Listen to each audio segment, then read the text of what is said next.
बोलो सूर्य नारायण भगवान की जय, छठ मैया की जय।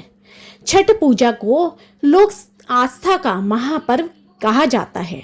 इस पर्व में छठी मैया यानी षष्ठी देवी और भगवान सूर्य देव की पूजा होती है। पंचांग के अनुसार हर साल छठ पूजा का पर्व कार्तिक मास के शुक्ल की चतुर्थी तिथि से शुरू होकर सप्तमी तिथि तक चलता है। इस साल छठ की शुरुआत 5 नवंबर 2024 से हो गई है और इसका समापन होगा 8 नवंबर को। 4 दिनों तक चलने वाली छठ पूजा के दौरान सूर्य देव और छठी मैया की विधि पूर्वक पूजा की जाती है। जहां एक और छठ पूजा के दौरान महिलाएं संतान की लंबी उम्र और उन्नति के लिए व्रत रखती हैं, तो वहीं दूसरी ओर छठ पूजा की शाम के समय पूजा पाठ कथा सुनना जरूरी माना जाता है। ऐसा कहा जाता है कि छठ पूजा तब तक अधूरी है जब तक व्रत कथा ना सुनी जाए। अब हम करेंगे छठ पूजा की व्रत कथा। बोलो छठी मैया की जय, सूर्यनारायण भगवान की जय। छठ पूजा से एक पौराणिक कथा राजा प्रियव्रत से जुड़ी मिलती है। इस पौराणिक कथा के अनुसार प्रियव्रत नामक एक राजा हुआ करते थे। राजा और उनकी मालिनी पत्नी हमेशा दुखी रहते थे क्योंकि उनकी कोई संतान नहीं थे। उन्होंने संतान प्राप्ति के लिए कई उपाय किए, लेकिन नतीजा कुछ न निकला। एक बार संतान प्राप्ति की कामना के लिए राजा प्रियव्रत और उनकी पत्नी महर्षि कश्यप के पास गए और कहा कि हे महर्षि, हमें संतान प्राप्ति का कृपा कर कोई उपाय बतलाइए।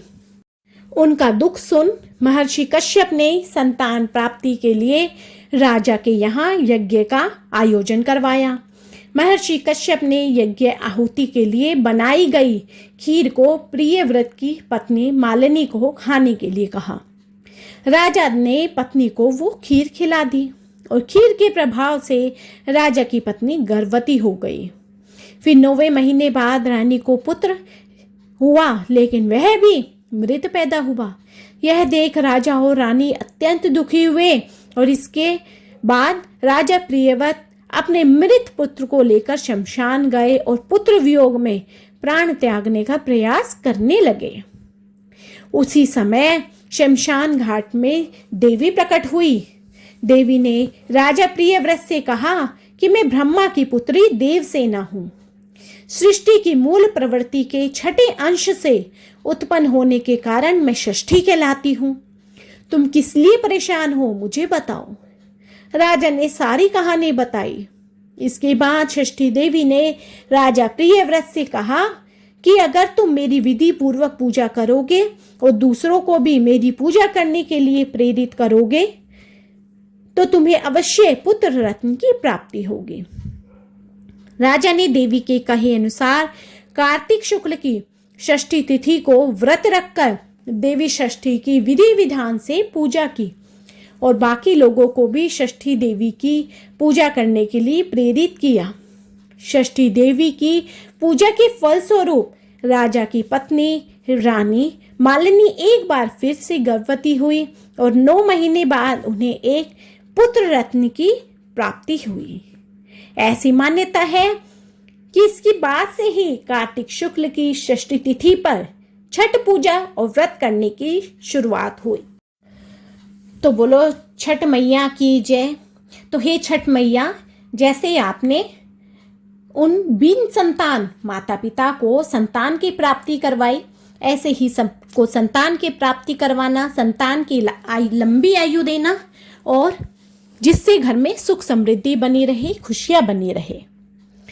अब हम करेंगे एक अन्य कथा जिसमें बताया गया है कि महाभारत काल में कर्ण ने कैसे छठ पूजा की शुरुआत की थी।